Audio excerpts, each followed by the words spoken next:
আসসালামু আলাইকুম প্রিয় দর্শক, অন্য মঞ্চের আলাপচারিতায় আপনাদের সকলকে স্বাগত জানাচ্ছি। কথিত গণভোট এবং জুলাই সনদ সংশ্লিষ্ট অন্যান্য বিষয়গুলি কেন অবৈধ ঘোষণা করা হবে না তার কারণ দর্শাবার জন্য বাংলাদেশের হাইকোর্ট ডিভিশন সরকার এবং সংশ্লিষ্টদের প্রতি রুল নিশি জারি করেছে। আপনারা সকলে এই নিউজটা দেখেছেন হয়তো। এই বিষয় নিয়ে আজ কথা বলতে আমি আপনাদের সামনে।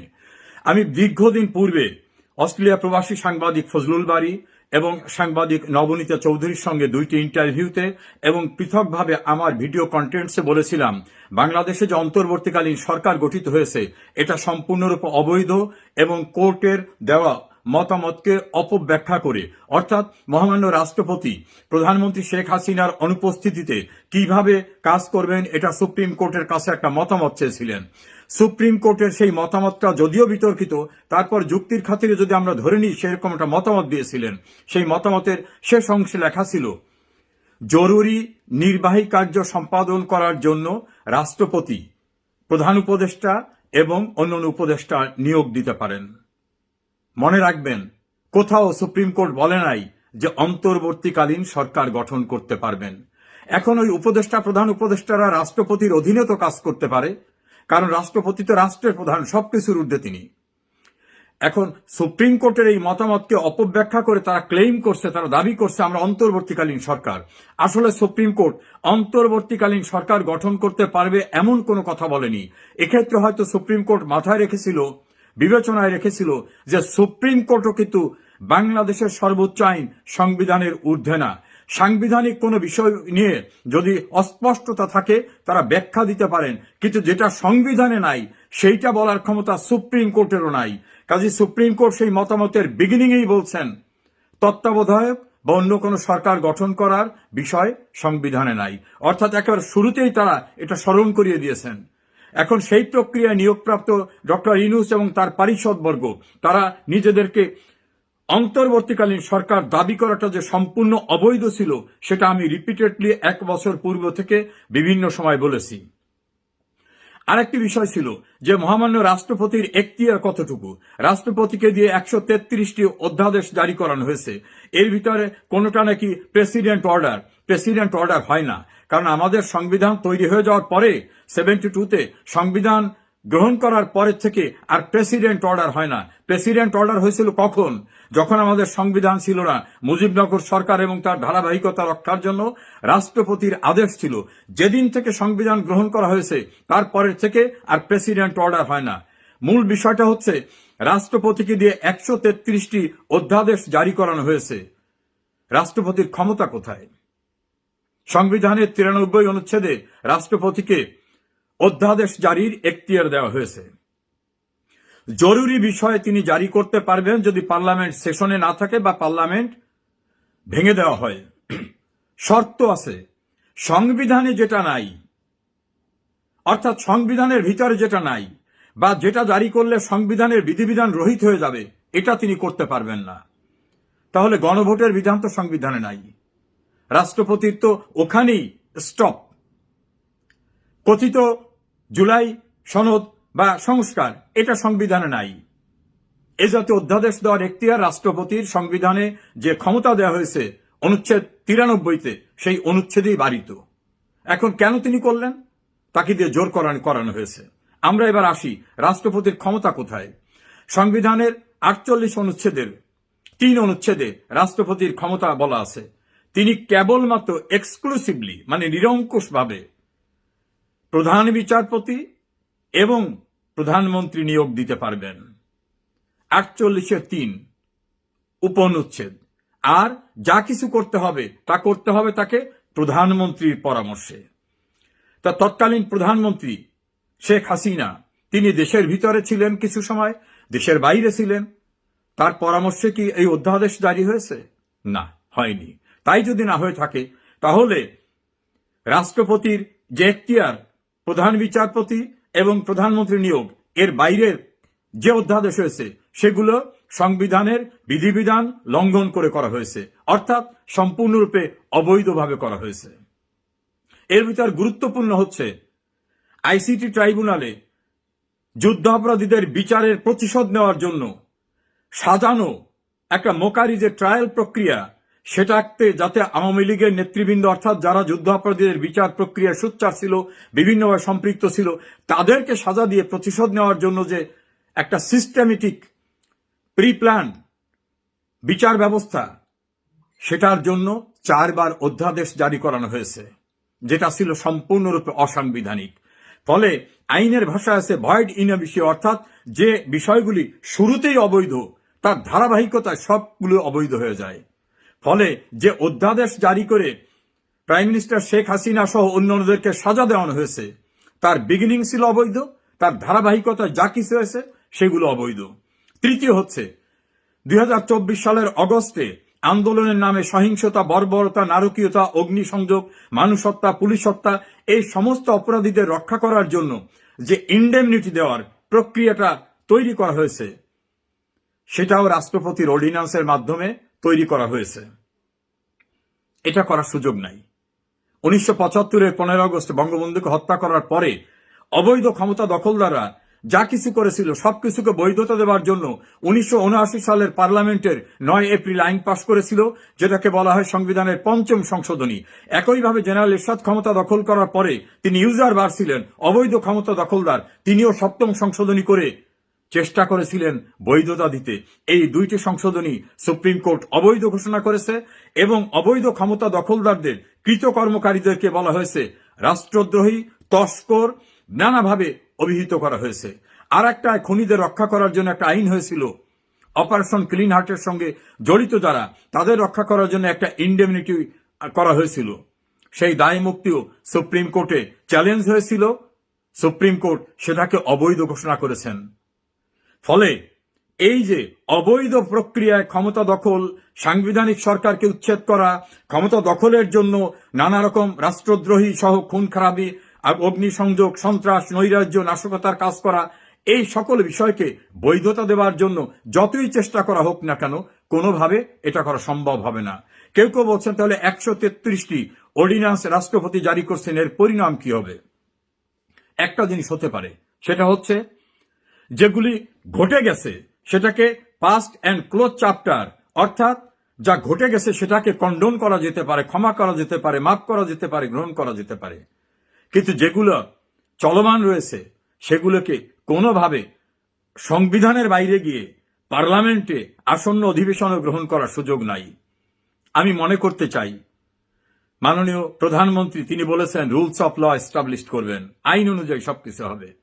আইনমন্ত্রী জনাব আসাদুজ্জামান বলেছেন সবকিছুই হবে আইন অনুযায়ী। সরকারের আর একজন প্রভাবশালী মন্ত্রী ল ব্যাকগ্রাউন্ডের জনাব সালাউদ্দিন বলছেন সবকিছু আইন অনুযায়ী হবে। আমরা আশা করব আসন্ন সংসদ অধিবেশনে অবৈধ প্রক্রিয়ায় জারিকৃত অবৈধ অধ্যাদেশগুলিকে কোনোভাবেই বিবেচনা গ্রহণ করার সুযোগ থাকবে না এবং করবেন না। যদি করেন তার পরিণতি কিন্তু 5ম সংশোধনী, 7ম সংশোধনী এবং অপারেশন ক্লিন হার্টের খুনের দায় থেকে অব্যাহতি দেওয়ার জন্য যে বিধিবিধান, এই 3টির পরিণতি যা হয়েছিল টুডে অর টুমরো একই জিনিস হবে। আমার যে কন্টেন্টসগুলো বিভিন্ন সময় বলেছি তার প্রতিফলন আজ দেখলাম। সুপ্রিম কোর্টের জ্যেষ্ঠ আইনজীবী সৈয়দ মামুন মাহবুব রিট আবেদনকারীদের পক্ষে প্রেস ব্রিফিং করে একই কথাগুলো বলেছেন যে আমাদের রিটে এই বিষয়গুলো উত্থাপন করেছি এবং আদালত সেগুলো বিবেচনায় গ্রহণ করে দেখেছে যেখানে সাংবিধানিক গুরুত্বপূর্ণ আইনের বিষয় সম্পৃক্ত আছে। সে কারণে সরকার এবং অন্যান্যদেরকে এই বিষয়ে কারণ দর্শাবার জন্য নির্দেশ দিয়েছেন। কোর্টের পরিভাষায় বলা হয় রুল নিশি জারি করেছেন। কোনদিন আইন অঙ্গনের সঙ্গে জড়িত না আসিফ নজরুল, তিনি আইন উপদেষ্টা হিসেবে অবৈধভাবে ক্ষমতা দখলদারদের সঙ্গী হয়ে এই সকল অপকর্ম করেছেন। যদিও একসময় তিনি গণ আদালতে যুদ্ধ অপরাধীদের বিচার প্রক্রিয়ার সঙ্গে সম্পৃক্ত ছিলেন, আর বর্তমানে তার স্ট্যান্ডটা হচ্ছে সম্পূর্ণ সেই যুদ্ধ অপরাধী পক্ষের পক্ষে। তিনি অনেক অন্যায় করেছেন। বাংলাদেশের আইনের শাসন, বাংলাদেশের রুলস অফ ল এবং কনস্টিটিউশনাল কন্টিনিউশনকে ধ্বংস করার জন্য যে কুশীলবরা, ইউনূসের পরে দ্বিতীয় ব্যক্তি তিনি এই আসিফ নজরুল, যদিও তার মূল নামটা মোহাম্মদ নজরুল ইসলাম। আমরা আশা করব এই অবৈধ প্রক্রিয়ায় যা কিছু হয়েছে কোনোভাবে এটাকে যেন অ্যাপ্রুভ করা না হয়। সুপ্রিম কোর্টও কিন্তু আইনের ঊর্ধ্বে না, কাজে সুপ্রিম কোর্ট নিজেও আইনের বাইরে গিয়ে কোনো সিদ্ধান্ত দিতে পারেন না। আমি একজন আইনজীবী হিসাবে, আইনের ছাত্র হিসাবে আমার প্রায় 40 বছরের অভিজ্ঞতার আলোকে বলছি, কোনো মাপেই কথিত জুলাই সংস্কার, কথিত জুলাই সনদ, কথিত গণভোট এটাকে বৈধতা দেওয়ার কোনো সুযোগ নাই। Beyond constitution. অবৈধ ক্ষমতা দখলদার ইউনুসও এবং তার পারিষদবর্গ যে শপথ নিয়েছিলেন সেখানে তারা বলেছিলেন, এই মর্মে শপথ নিচ্ছি যে আমরা এই সংবিধানকে প্রোটেক্ট, প্রিজার্ভ এবং ডিফেন্ড করব। সংবিধানকে সংরক্ষণ করবেন, সংবিধানকে ডিফেন্ড করবেন, সংবিধানের বিধিবিধান অনুসরণ করবেন। এই শপথ নিয়ে যারা শপথ পরিপন্থী অর্থাৎ সংবিধান পরিপন্থী কাজ করেছেন তারা অন্যায় করেছে শুধু না, তারা ইতিহাসের জঘন্যতম অপরাধ করেছেন। ডক্টর ইউনূস এবং তার পারিষদবর্গ যে দুর্নীতি, সংবিধান ভঙ্গ, রাষ্ট্রদ্রোহিতা, অনাচার, ক্ষমতার অপব্যবহার, প্রশাসনকে ব্যবহার করা, বিচার বিভাগকে ব্যবহার করার মধ্য থেকে যে নৈরাজ্য সৃষ্টি করেছেন, আমার মনে হয় না পৃথিবীর ইতিহাসে এমন ক্ষমতালিপ্সু, দুর্নীতিবাজ, অবৈধ ক্ষমতার এক্সারসাইজ করা কোনো ঘটনা অন্য কেউ ঘটিয়েছে। টুডে অর টুমরো আইনের আওতায় বিচারের মুখোমুখি তাদের হতে হবে। সবচেয়ে আরেকটি জঘন্য কাজ করেছে, গ্রাম অঞ্চলে মানুষ বলে যে আমাকে তোরা মোড়ল বলবি, আমাকে তোরা বলবি আমি এই গ্রামের সম্মানিত ব্যক্তি, আমি মাতুব্বর।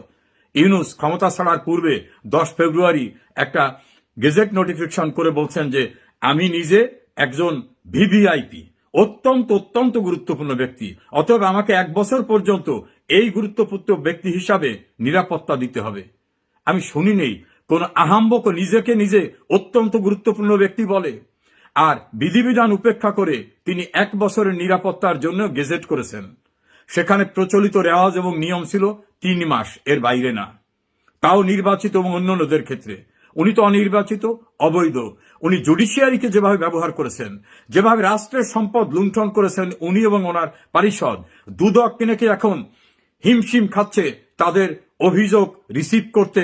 এত বেশি অভিযোগ জমা হচ্ছে। কালের কণ্ঠে নিউজে দেখলাম যে তারা বলছেন এটা রেকর্ড, নজিরবিহীন এত অভিযোগ দুর্নীতির তাদের বিরুদ্ধে। আমরা আশা করি, প্রধানমন্ত্রী বলেছেন সবকিছুই আইন অনুযায়ী হবে, সবকিছুই যেন আইন অনুযায়ী হয়। আইনের বাইরে কিছু করলে আমি যে 3টি উদাহরণ দিলাম পরিণতি তাই হবে। আশা করি আপনারা অন্তত নতুন প্রত্যাশার হতাশা সৃষ্টি না করে বাস্তবায়নের দিকে যাবেন। আসসালামু আলাইকুম। জুলাই সনদ নিয়ে প্যাচটা তো লাগিয়ে গেছে ডক্টর মোহাম্মদ ইউনূস। ডক্টর ইউনূস চেয়েছেও তাই বাংলাদেশে একটা দীর্ঘমেয়াদী গন্ডগোল লাগুক। জুলাই সনদ কিছু না। আপনি ধরেন একটা কলম চান, আপনি একটা কলম চান, আর এই কলম ইকোনোর কলম নাকি অন্য কোনো কোম্পানির কলম? আপনার তো কলম হলেই চলবে, নাকি আপনার ইকোনোই চাই?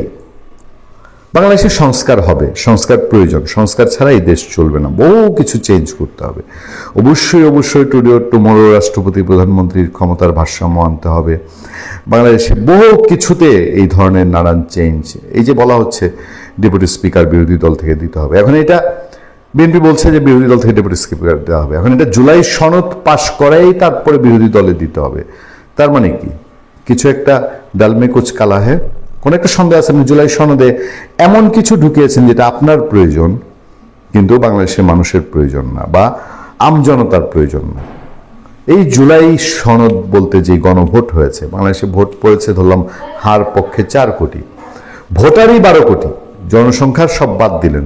শোনেন, 12 বছরের বাচ্চা আজকে অনেক ভালো বোঝে, 16 বছরের বাচ্চারা ভোটার হবে কি হবে না সে আলাপ চলতেছে, তারাও কম বোঝে না। তারপরে ধরলাম 12 কোটির মধ্যে 4 কোটি লোক হ্যাঁ ভোট দিয়েছে, 8 কোটি তো নার পক্ষে, 8 কোটি তো ভোট দিতে যায়নি অথবা নাতে ভোট দিয়েছে। তাহলে আপনি 4 কোটিকে নিয়ে লাফাচ্ছেন, এই 4 কোটি যেটাকে ভালো, আর 4 কোটিও রিয়েল কতটা ভোট দিয়েছে নিয়ে সন্দেহ আছে না? জুলাই সনদ নিয়ে বাংলাদেশে প্যাচ লেগেছে, এবং এই প্যাচটা এমন বলার সুযোগ নাই যে বর্তমান সরকার এটা আদালত দিয়ে প্যাচ লাগাচ্ছে, যেটা জামাত অভিযোগ করেছে। জামাত বলার চেষ্টা করছে যে আদালতের কাঁধে বন্দুক রেখে এবং সেই আওয়ামী লীগের মতো করে। আরে বাবু, তাও যদি হয়ে থাকে, আমি তো বলবো যে বিএনপি সরকার যদি আদালতের মাধ্যমে এটা প্যাচ লাগায় থাকে সেটাও ভালো করছে, কারণ তোমরা যে প্যাচটা ডক্টর ইউনূসের অবৈধ সরকার দিয়ে লাগিয়েছো, আদালতকে অমান্য করে, আদালত বাংলাদেশে এই আইন আদালত কোনো মূল্য ছিল, একেবারে উচ্চ আদালত সহ ইউনূস সরকারের আমলে, ইউনূস সরকারের আমলে আদালত, ট্রাইব্যুনাল সব তো জামাত যেভাবে চেয়েছে সেভাবে কন্ট্রোল করেছে। জামাতের লোকজন বিচারক হয়েছে, জামাতের লোকজন চিফ প্রসিকিউটর হয়েছে।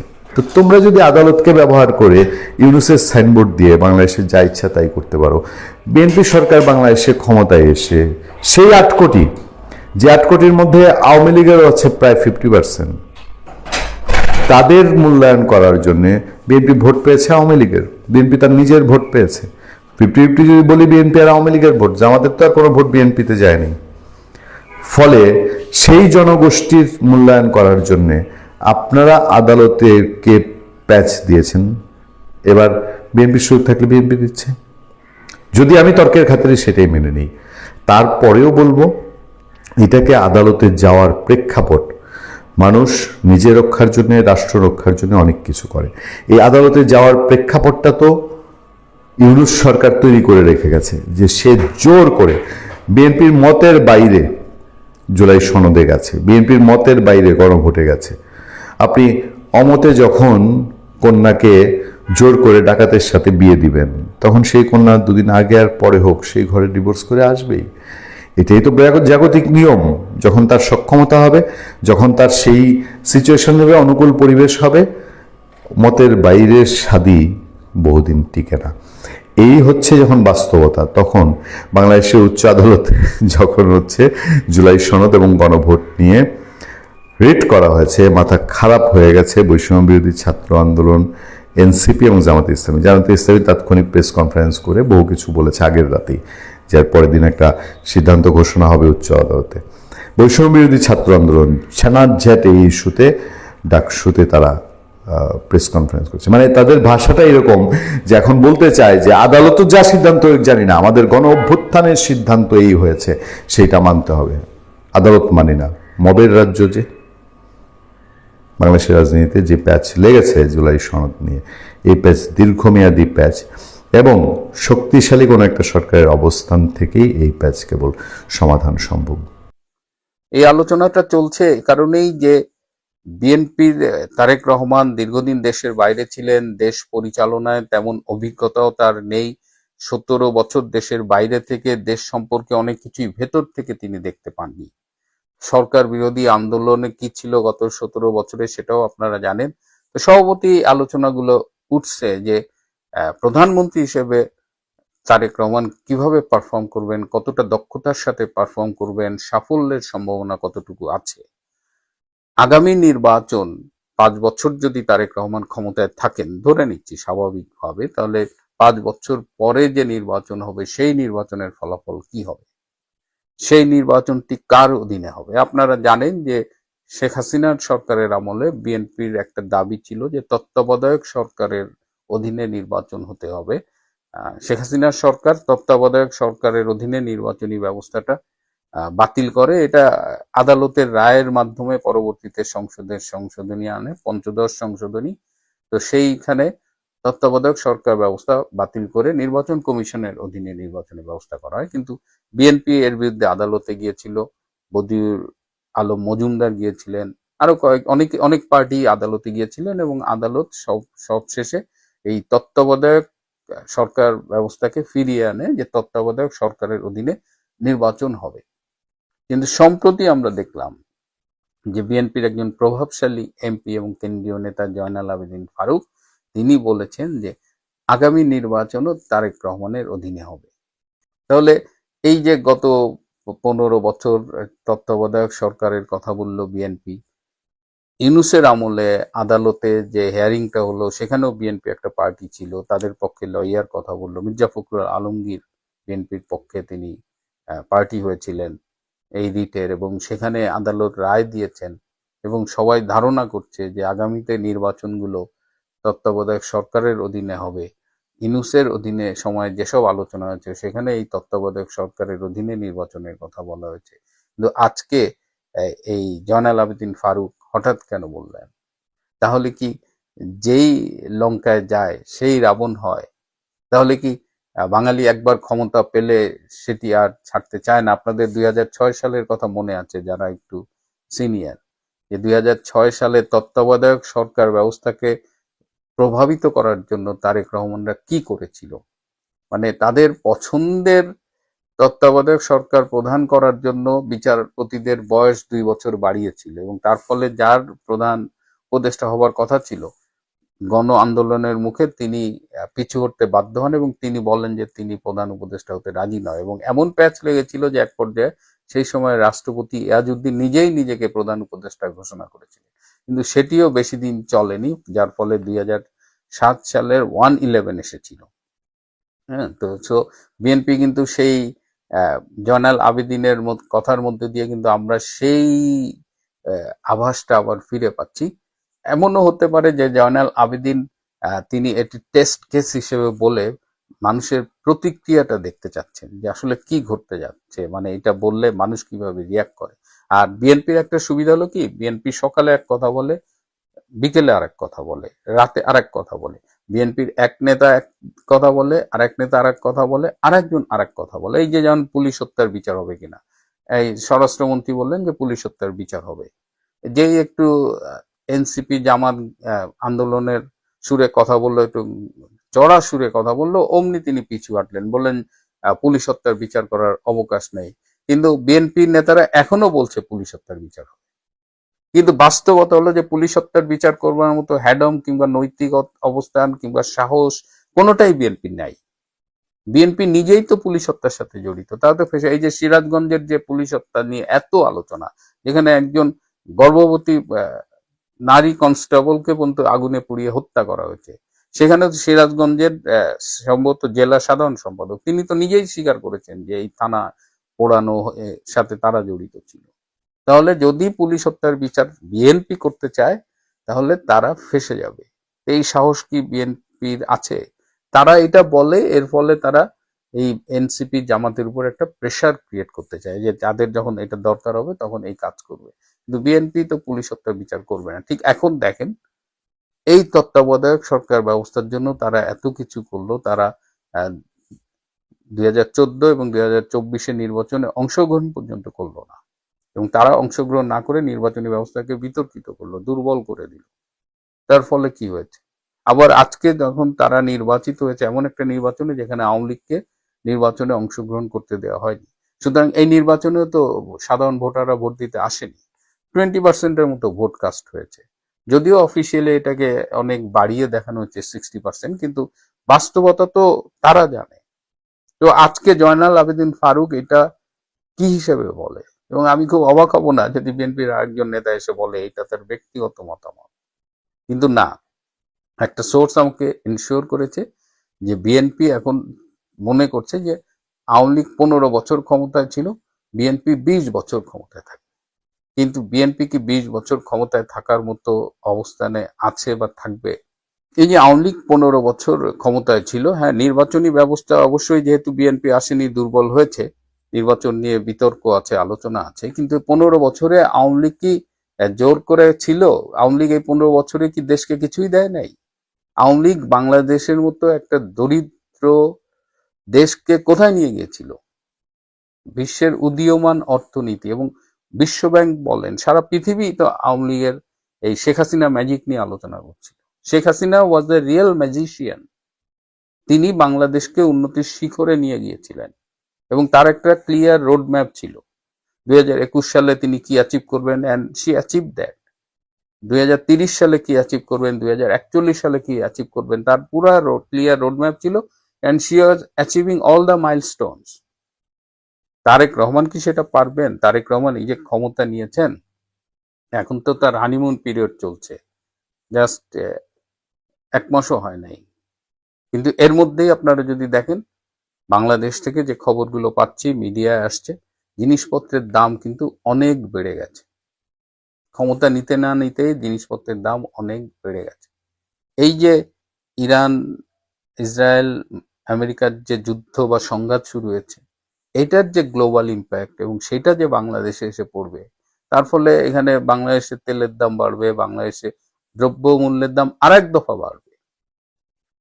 ডক্টর ইউনূস যে গোপন বাণিজ্য চুক্তি করে গেলেন আমেরিকার সাথে, তার ফলে গম বলেন, সয়াবিন বলেন, কৃষিজাত পণ্য বলেন, অনেক কিছুই অনেক বেশি দামে, বা এলএনজি বলেন, আমেরিকার কাছ থেকে কিনতে হবে, যেটা বিশ্বের অন্য জায়গায় গেলে আমরা কম দামে কিনতে পারতাম। এর ফলে একটা অর্থনৈতিক চাপ, এটা তিনি কিভাবে সামলাবেন?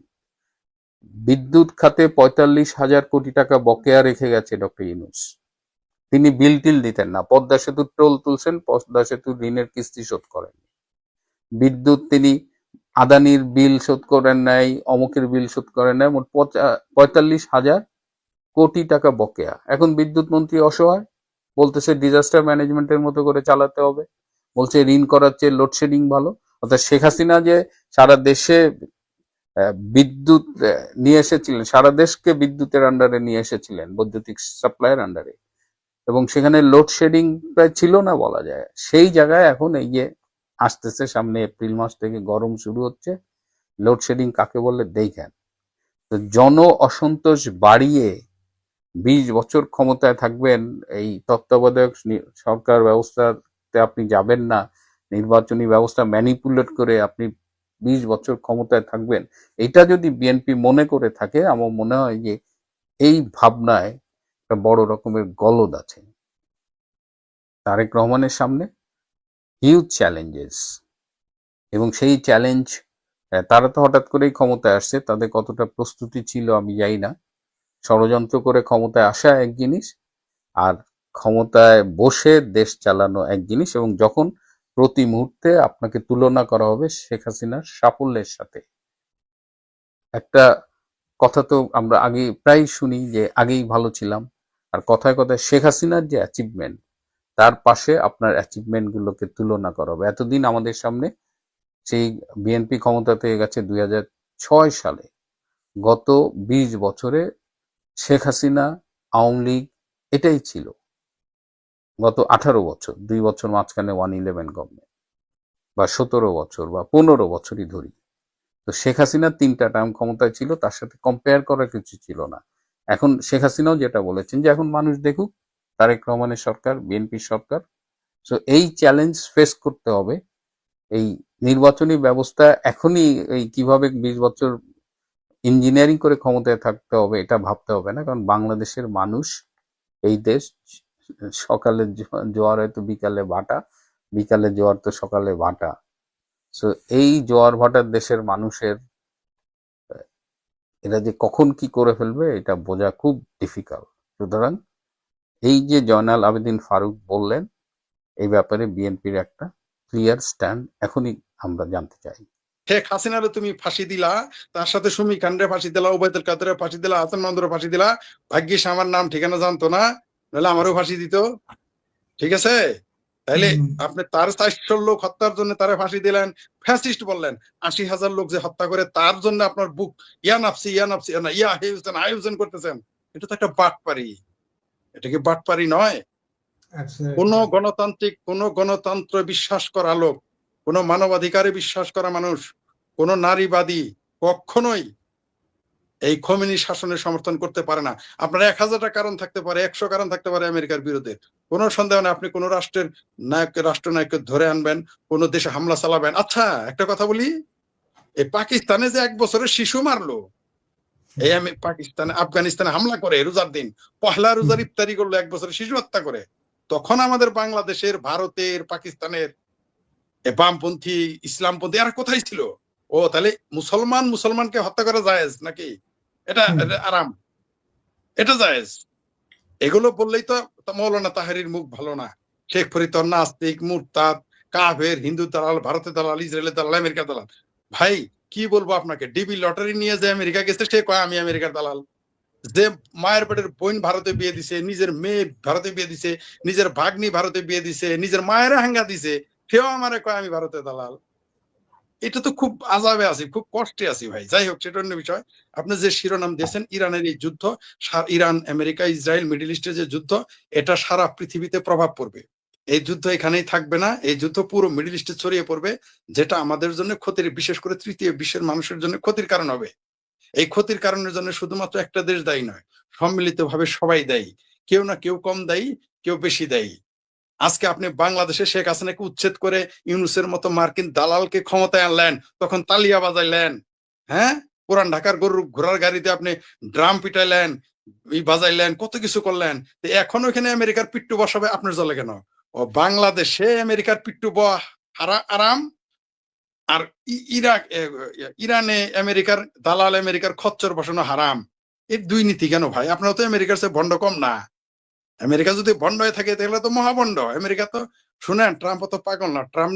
ট্রাম্প কোন দেশের উপর ট্যাক্স বাড়ায়, ট্যাক্স কমায়, যুদ্ধ করে, যুদ্ধ বন্ধ করে নিজের দেশের স্বার্থে। আমরা কেন নিজের দেশের স্বার্থে এরকম হইতে পারি? সে উন্মাদ, কিন্তু তার দেশের জন্য ভালো। সে তার দেশের জন্য ভালো। প্রেসিডেন্ট ট্রাম্প খারাপ, মন্দ, মেনে নিলাম, কিন্তু তার দেশের জন্য সে ভালো। আমরা দেশের বেলায় কি করেছি?